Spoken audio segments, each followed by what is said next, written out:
Okay, well, we'll get started. Tonight we're going to continue on with our Golden Eye project of setting eyes, and then I'm going to give you an introduction on hollowing out and how I go about doing it. So we'll start with the eyes. So I've kind of got the body roughed out and kind of rough sanded, and same way with the head and the bill. So what we got here is, way back when we first started, we drilled a hole just to give you a reference point for an eye.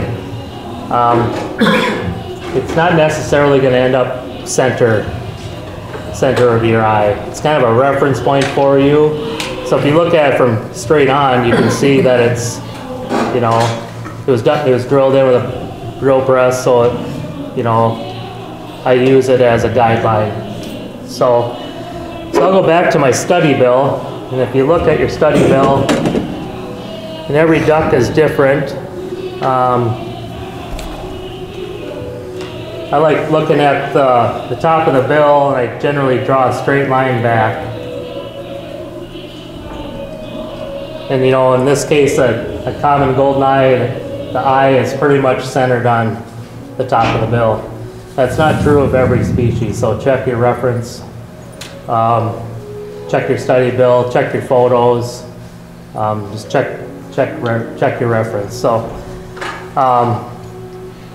what I'll do is draw a center line in from there. So I'll kind of do the same thing on my block of wood. Got my bill here, some top of the, I'm going to draw straight back. Straight back, like so. And so far, it's pretty close to my center of the hole that we drilled. And I also did that on my study bill. So now I'll take a divider, like so, measure from the top of the bill to the front of that hole in this skull. That's where the eye is. So I'll take that measurement, transfer that on a block of wood, and just draw a line straight up and down. Do that both sides. Like so.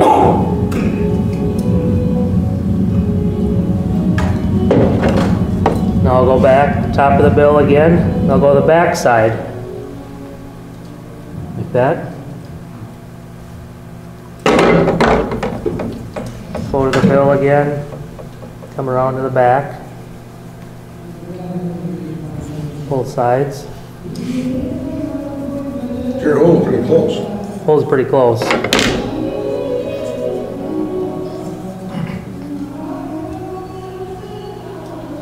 So I can look at it at different angles to see if I'm on. Looks pretty good. So does that make sense? So now you have that figured out.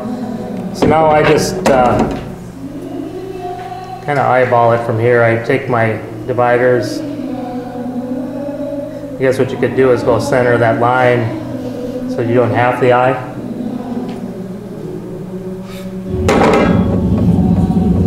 Go to your line. Draw a line there. Go on the other side of it. Draw another line. So now you end up with a square.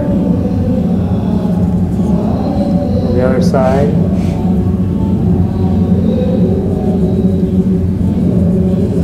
Does that make sense? So now I have two squares. Look at it from the front. Looks good. It's good from the top. You can see it. Looks pretty good. So I'll go ahead now and just draw a circle.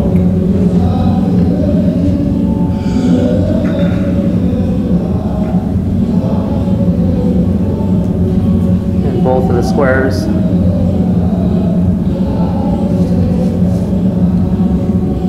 It's not a perfect circle, but a circle.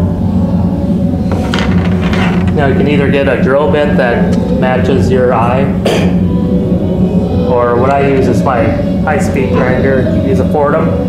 I got a cylinder diamond bit, so I'll come in and kind of just drill that out.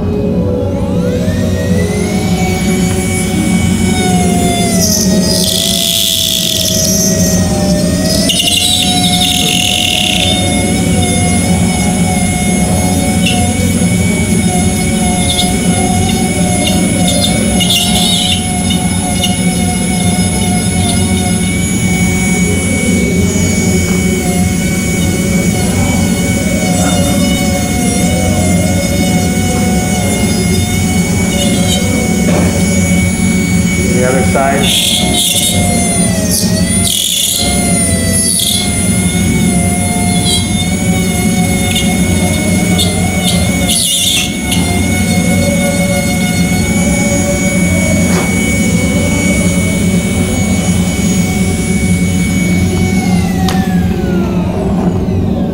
Kind of got that hole drilled in there. So it's better to go deeper than not deep enough. Because what I'll end up using is epoxy putty, so I'll fill the hole and push mine into where it needs to be. If you don't get them deep enough, you can always dig the epoxy putty out and run them in deeper, but it's kind of a starting point. Looks pretty good. Make sure the eyes fit in there. So it fits in there.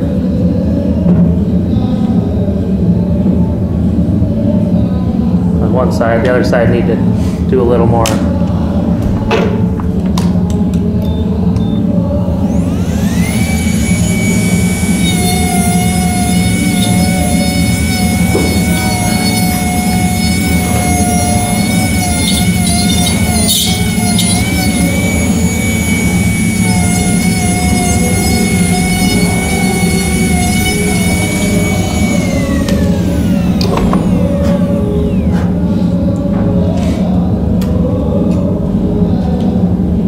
So they both fit in there now. Okay. So now so I got those in there. Now I'm gonna add a little bit of carving around the face here. So I'm gonna use a flame diamond. And you can do this with hand tools too, like a little gouge or something if you want to. I'm gonna do some drawing on here first just to give you so I always like to keep it's just my way of doing it. Kind of draw an S-curve in here. So we get this in here, and coming to the top. So it's coming to the top of the eye, and it's going to come down like this. So just drawing that on there for now.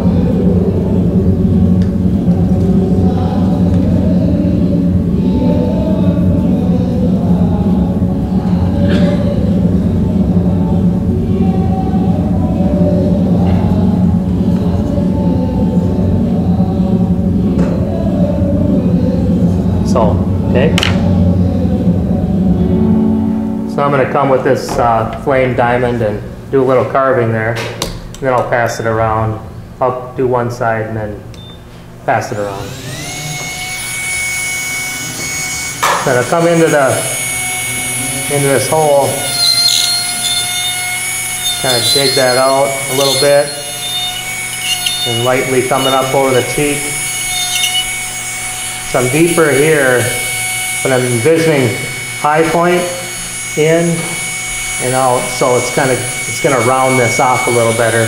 Right now I'm a little flat through here, so that'll help round this all in. That's the back side. The top side, I'm gonna come in there again, just like that. Take hardly anything off there.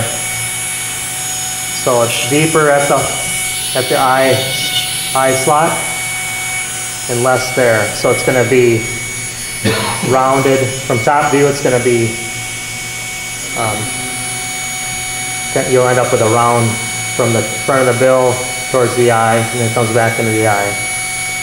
How far forward are you going with that? Probably about a halfway probably. So then I'll come in here at the bottom and, can you see that? Coming in at the bottom and rounding this off.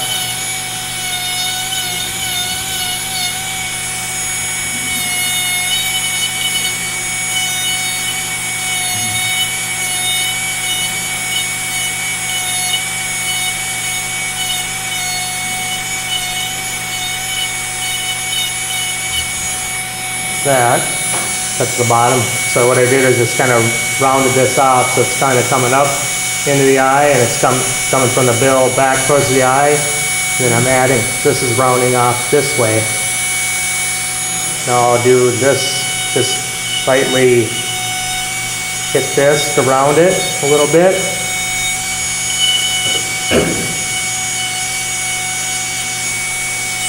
Across the top just lightly.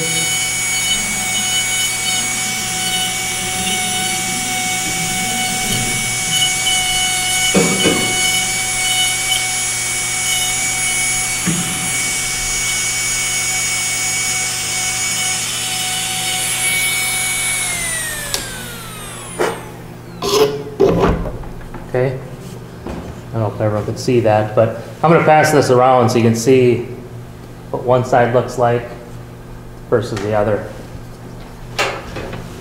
Any questions so far? While it's going around, I'm going to talk about eyes. So the eyes we purchased were from Van Dyke's Taxidermy Supply. Very basic eye, good eye for a working decoy.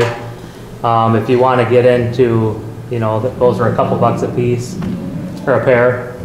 If you want to get into some competition grade eyes, I think Van Dyke still does sell some of those. But I've been buying mine at Tohickon. They're a glass eye maker, I think out of Pennsylvania. And you can buy anything from low end all the way up to spending, I think, like 12 bucks a pair for bird eyes or more. You know, they have mammals and, you know, reptiles and all different eyes, snakes, fish eyes. But you can spend some money on some eyes, but you can get them where they're blended. I'm just going to pass this eye around. You can look at it. Just don't lose it. So I'm going to use it on this bird. So that's a blended eye. And it has a pinpoint pupil. That's another thing with the pupils sizes. You can order pinpoint, which is what this is, and then a standard small pupil, which is kind of your standard pupil size. Then you get a large pupil. Like if you look at a wood duck drake, a lot of times they have a real big pupil. Golden eyes, a lot of times they have a very small pupil. But look, study your reference, study the birds. You can also get them to where if you want to add some animation. So you want a excited look on a duck decoy like a golden eye. They're very alert. The pinpoint pupil will give you that nervous, animated look. If you want a sleepy bird, you might want to go with a little, you know, the standard pupil. So the eyes there's expression there, so you can use that to your advantage. But study your reference and see, you know, what kind of eyes you want to go with. What size? Are these like 10 millimeters? Or? I think these are 10 or 11s.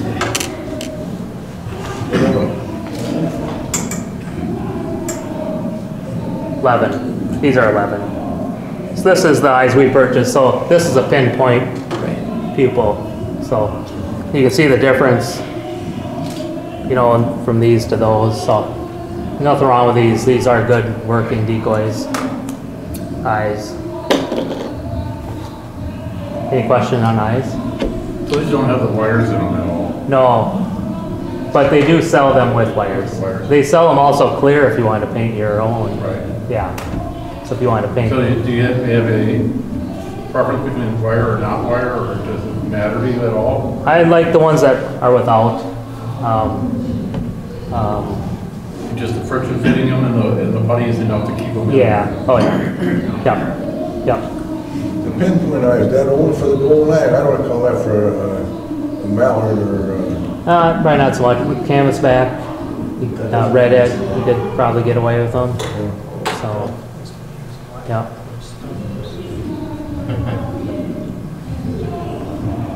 Even bluebills. If you look at photographs of ducks, you can see, you'll notice it.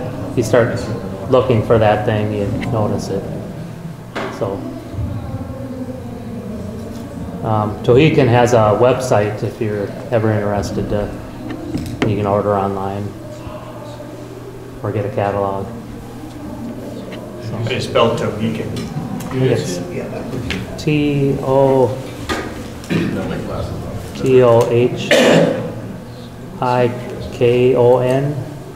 Tohoikon. Tohican. It'll autocorrect you, I think. If you put glass eyes behind it or eyes behind it, it'll get you there. So.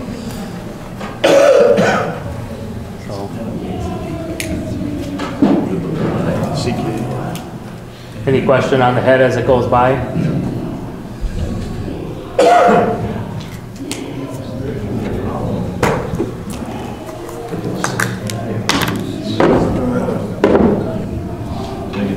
yeah, that's a devil too. I've seen that one. I don't remember what it's spelled.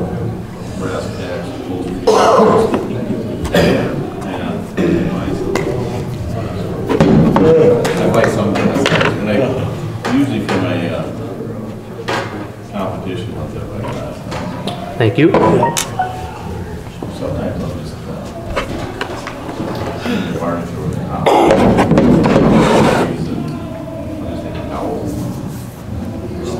All right. Thank you. I'll do the other side real quick, and then we'll get to setting eyes.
So after I get done doing that, I'll take a little sandpaper and just kind of get rough sanded here. So it's important, I think it's important to do this because the more sanding you get out of the way, the less chance you have of scratching the eye.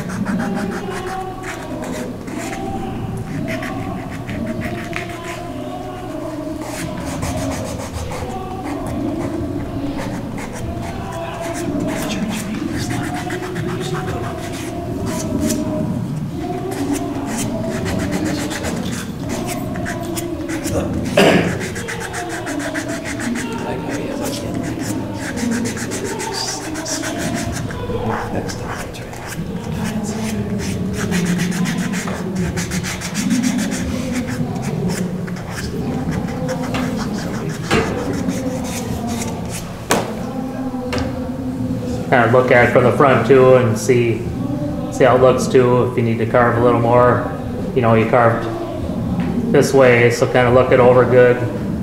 I always like to look at the pieces like this, and if I see any flat spots, you know, you take care of it now. So looks pretty decent. So next step for me is to mix up some epoxy putty. Tom Mattis put me onto this brand several years ago, and it's very nice, and I do like it. I used to use Quickwood, that that you buy at Home Depot, which isn't bad. People use it, you can use it, but it's quick wood. So you have to work quicker and you have to get your eyes in and done, and you could sand it right away and start finishing painting and stuff. So there's advantages to using quick wood. You just have to work quick. The nice thing about this is it's slow. So if you got, usually when I put my eyes in, I'm not touching the head until the next day, until they're good and set up and in place. So, but I like it because it's pliable. I can work with it a little easier. I'll show you some of the other tricks. So it's a 2-part putty. So I mix equal parts of each A and B. And just mix it real good. So that looks good. So it becomes a consistent color. So what I have in this little yogurt container is some warm water. So just I just dip it in there a little bit, and look how it becomes real soft and almost like clay. It's starting to, So I'll put it in there, fill that hole that we drilled, like so, both sides.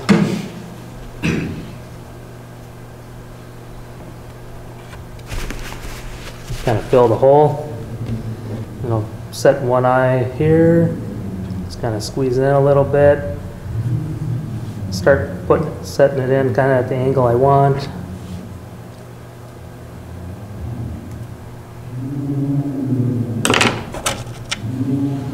The other one over here.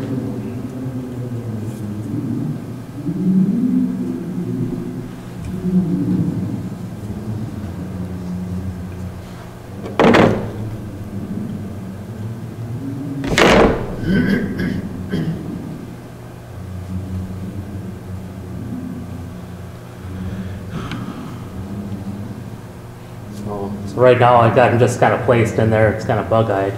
So I'm going to I usually use a pencil eraser and push them in. Go back and forth. But looking straight out or forward? So I kind of want, so when they look, they're looking down their bill, so it's kind of crossing like this. So they want to be at an angle this way, but it's slight. So I get that one kind of tipped.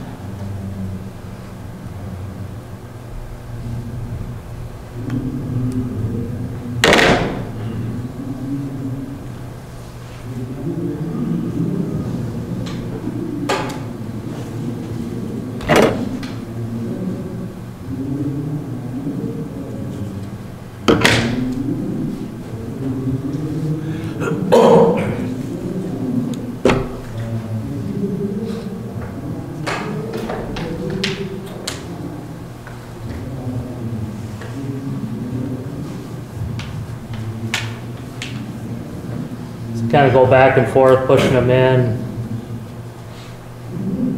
until I feel they're about the same distance in, same angle. So it takes a little bit back and forth.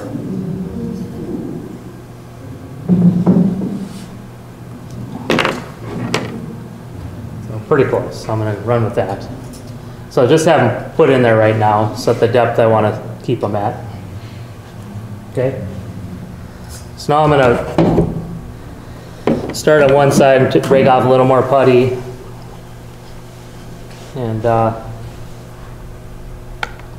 basically bury the eye in there.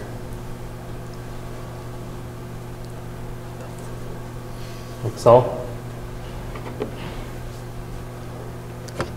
So I can just wet my finger and just start moving the epoxy around a little bit. So I got the eyes starting to pop through, and I'm just going to start blending it onto the crown a little bit, and this is all my fingers, kind of getting rid of some excess. Got a little nail, it helps.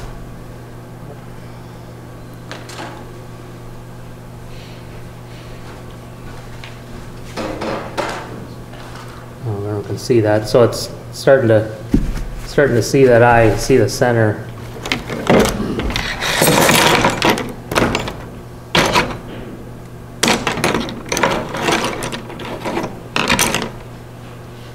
So I got these soft tipped, I think they're called shapers. Dick Blick sells them. It's a color shaper. You can buy them in a set. So it's pastel acrylic watercolor. So they come in a set like chisels, a point. I use this pointed one quite a bit, so I got the point. So I'm just going to kind of come in there and work to the front of the eye, work to the top, back, bottom. It's starting to shape.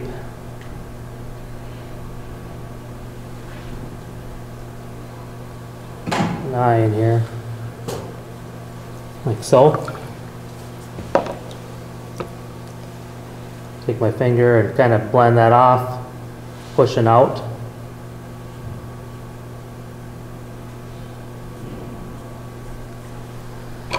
I use some old paint brushes too. I can get that in there and kind of clean the epoxy film off.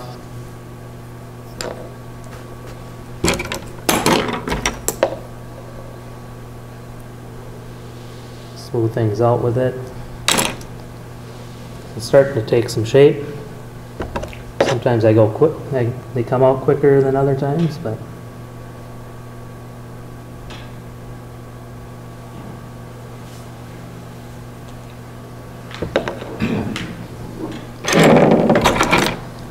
so now I'm going to use this dental tool. So if you go to your dentist, maybe they'll pick some up. I think Craft, some hobby stores sell them too.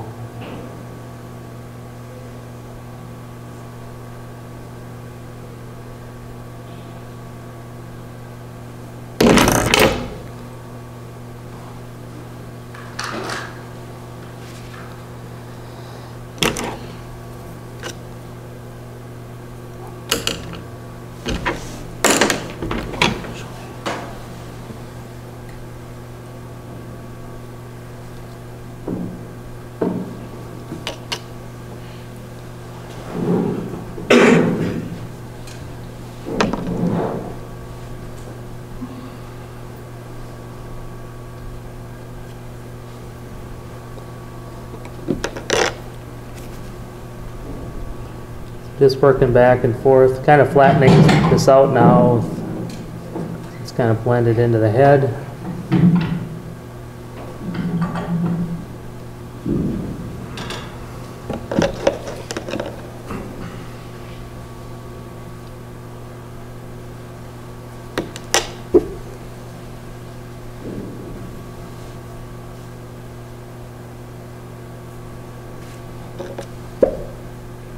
When you do the sleepy eye, is that built up putty? Yep. So yeah, like that sleeper Reddit over there. Yep.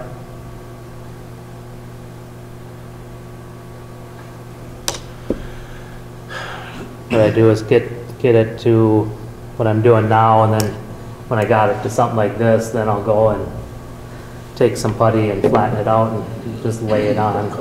Yep.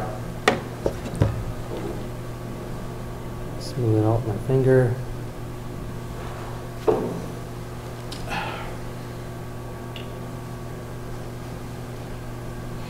Well, looks pretty good for a quick eye.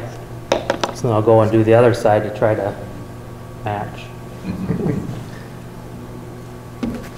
When you're doing this, just try to remember you already did this eye, so keep your fingers off that side if you can.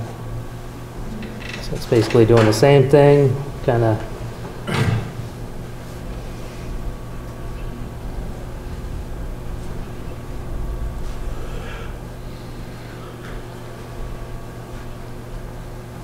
Nice thing about this putty too, you can, you know, build up the top of the eye and, you know, make it look mean too.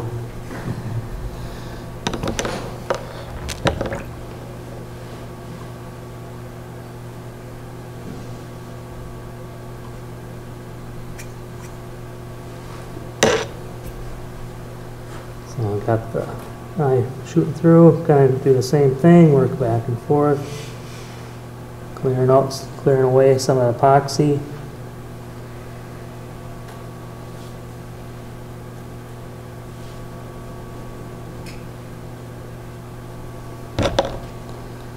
Smooth it out, pull it away.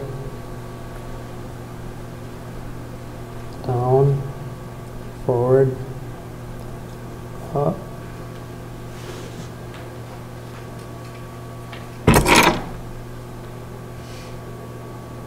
Clean off some excess there.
Pretty close for a working bird.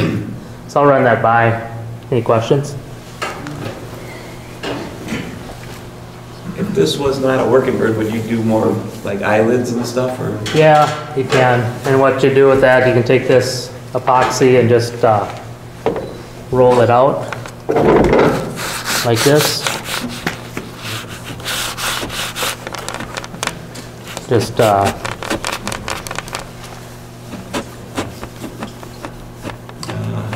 roll it out. And then you can take like a knife and just lay it on around the eye and then just lightly tap it and it'll stick.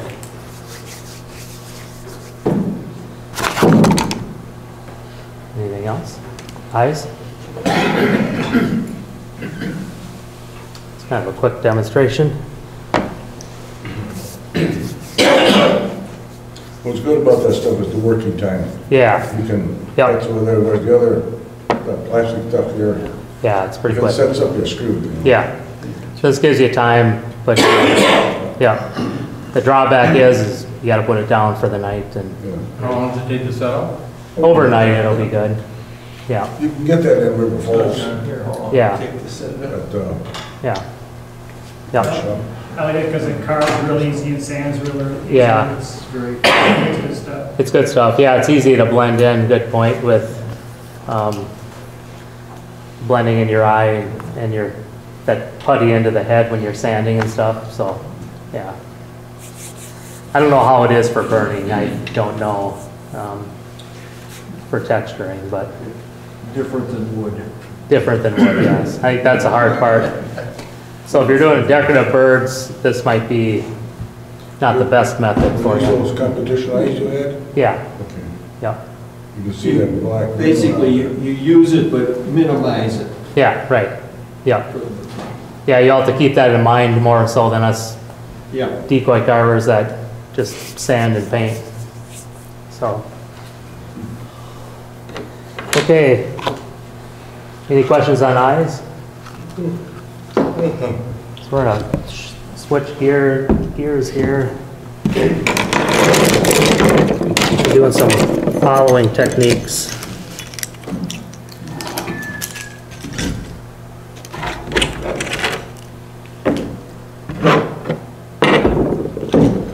So that was just like a pointy brush that you were going around there. Yep, it's rubber. Let me run it around. Here, run that around. That's my favorite one out of the set, so if you can. So Dick Blick sells them. I don't know if Michaels does, but Why they, Michaels? I don't know. Dick Blick I know carries them. Dick Blick. Yeah. What do you call that style? It's a shaper, color shaper. Color shaper? It came in a kit with 1, 2, 3, 4, 5 different profiles. Little box stuff down there. So Everybody got it over there?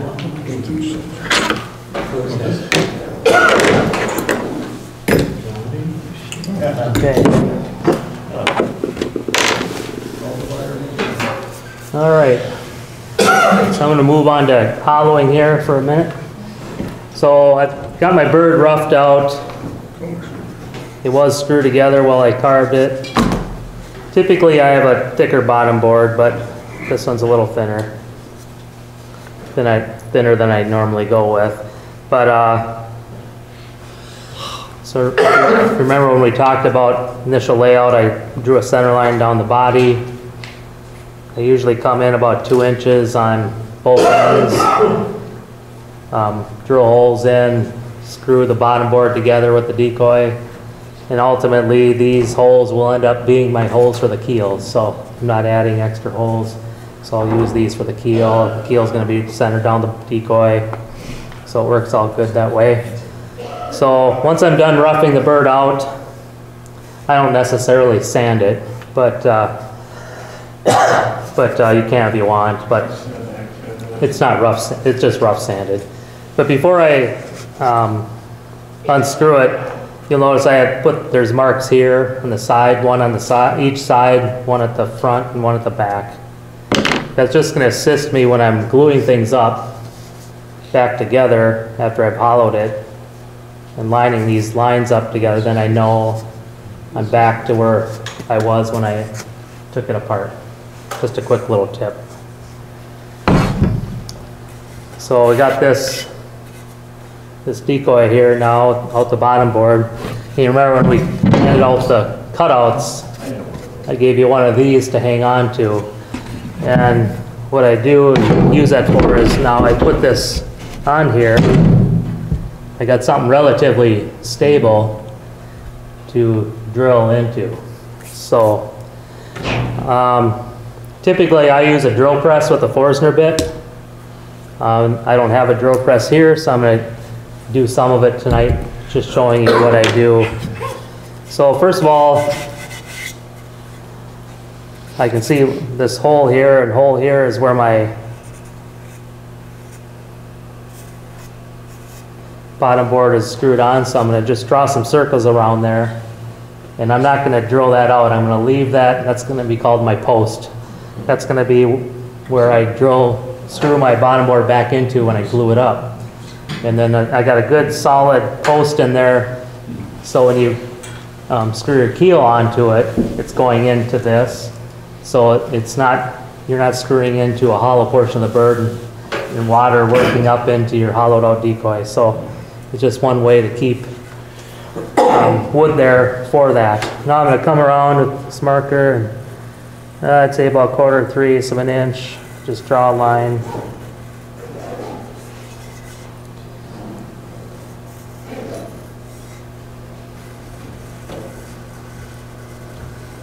Just using my pinky, like so. So I'm going to stay, when I drill out this decoy, I'm going to stay inside of that. Now I'm going to visually look at this, and here's my high spot. And, you know, it's fairly high here and fairly high here. So Just take my marker and kind of eyeball it. And just draw a couple lines in it. That's my high spot looking at it from the side. I'm going to look at it from the end. So my high spots are in farther here, like this. So I'm just going to eyeball it again.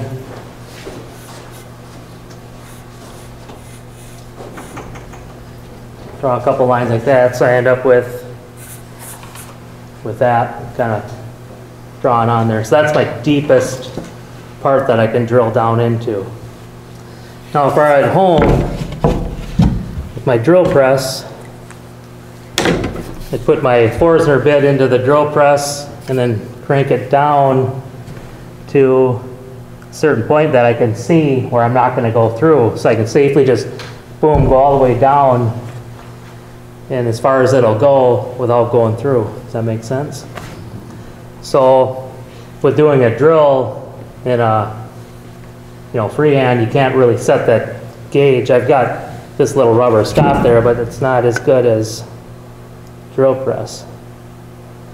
So I can almost go all the way in here. Not quite.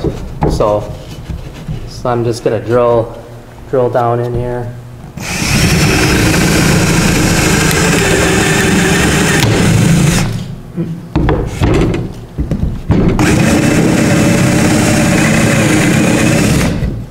Well, drill press is a lot easier, but this is a lot easier than doing it by hand. You can do it by hand too if you want to do it gouges and stuff. But anyway, what I'll do is use a drill press, bore this out down to your depth that you want, or you could use this. And then I'll just kind of come in and just eyeball, kind of come in, eyeballing it through here, get down to the comfortable depth to get as much wood out as you can. Then I'll come through after this is all kind of rough, drilled out. I got one of these cut saws. This thing's amazing. It really removes wood fast. I only use it for cutting out. If I were to use it to carve, which you could, it'll remove wood fast, but it might remove wood too fast. But I use this for hollowing. Put it on my Fordham. Wear gloves. Wear glasses or safety glasses. Wear a dust mask. If you got a dust collector, use that.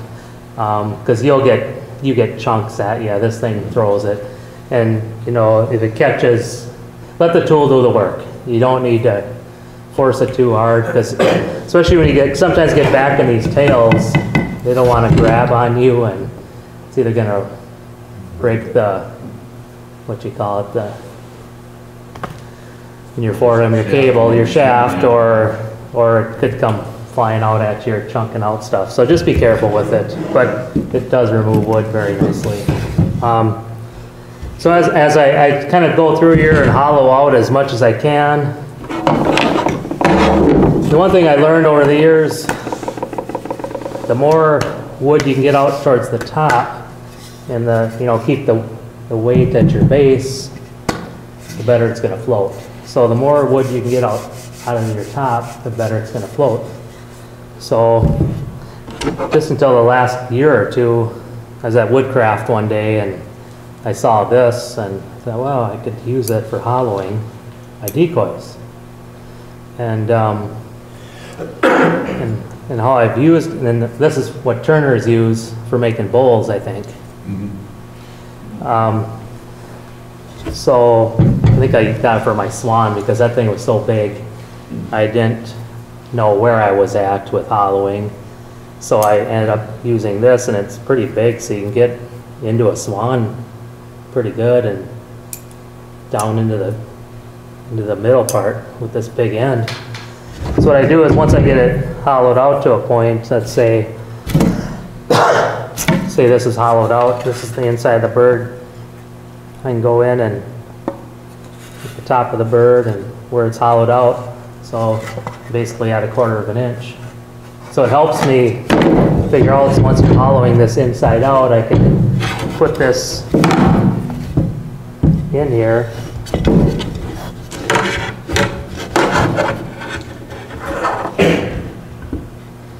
I definitely got a ways to go. So I got 2.5 inches yet in there, so does that make sense? So you can go around. What I do is when I get close, I think I'm close, I'll go through this and just pick spots like here and here and, you know, here, just a bunch of several spots. Put this on there and then it's like, well, I got 3/8 of an inch right here. So I'll, with a little marker, I'll write 3/8 of an inch. I'll go across it over here, it's like I'm at 1/4 inch, so I'll just put 1/4 inch.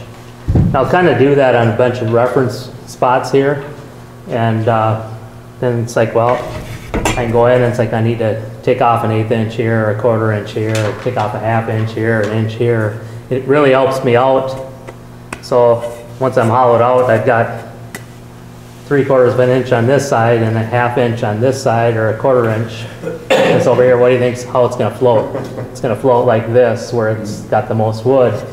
So the more consistent you can get in there, as you're dishing it out, you can tell, you know, this side looks like this side. And as you carve it, you see, well, this side looks like this side. So when you hollow out the inside, and if you're pretty much uniform from side to side and front to back, you know you're pretty close. So How thin do you go I'll go with a working knee cord? 3/8, 1/4 inch. Go that close. Well, you don't have to. So Want to break it? I don't think so. I seal them up on the inside too. I'll use sealer. Then after I'm done floating or hollowing, when I think I'm done, I'll screw this on.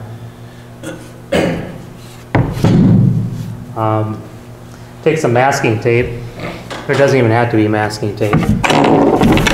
I'll take a 3/4 inch piece of hardwood or something I have laying around, and I'll just, for example, just envision this as a 3/4 inch piece of hardwood. Just draw a pencil line on the sides, the front, and the back. And I don't know how I do it, but I take saran wrap or a dry cleaning bag, wrap it in, tape it. For some reason, I always have one that has a tiny little hole in and never catch it. So I always end up with a leaker. But, you know, as long as it's not getting soaked, it usually dries out and you don't have issues. But, so what I'll do is I'll have just a Rubbermaid, like a tub or something, put some water in it and place it in there. And this is, I got the head on, the eyes are in. You know, I got it, you know, put the head on there, put it, submerge it in there, and then I can see, well, floats level, you know, it doesn't need to be at that line, it just needs to be, it's a 1/4 inch off the line here, it's a 1/4 inch off the line there, it's a 1/4 inch off the line here, a 1/4 inch off the line there. That means you're level, you know, or you might be on the line all the way around, or you might be 1/4 inch off the line here and on the line over here. Well, either A, you got to remove more wood, and sometimes, well, there's no more wood to remove. So I've got some lead strap weights that I'll use to compensate that.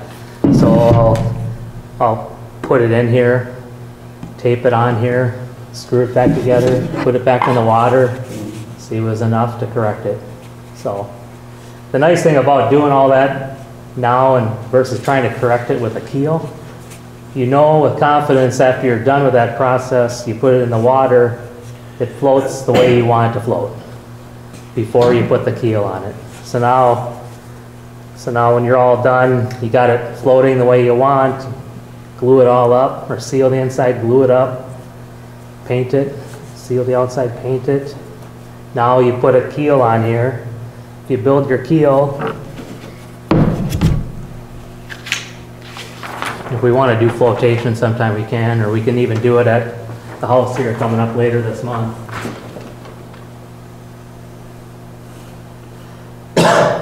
Keel. So I'll take a Forstner bit and just bore out the center, the very center of my keel, my screw holes are coming up through here. So I'm just bore all this out with a Forstner bit. This is the side view, so the top view. Screw hole, screw hole. Bore out.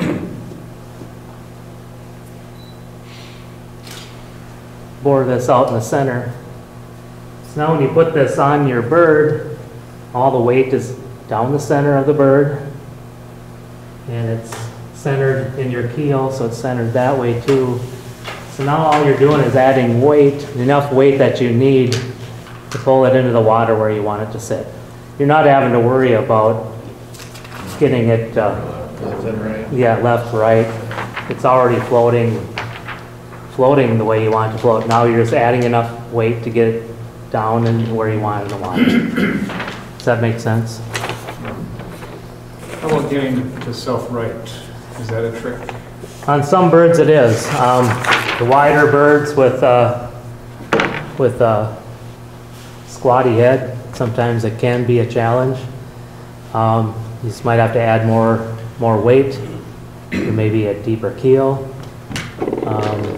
So getting the weight away from the keel, the bottom of the keel helps to distribute it. But the more you hollow it out, the lighter it's going to be. A lot of times, I mean almost every time, my keels weigh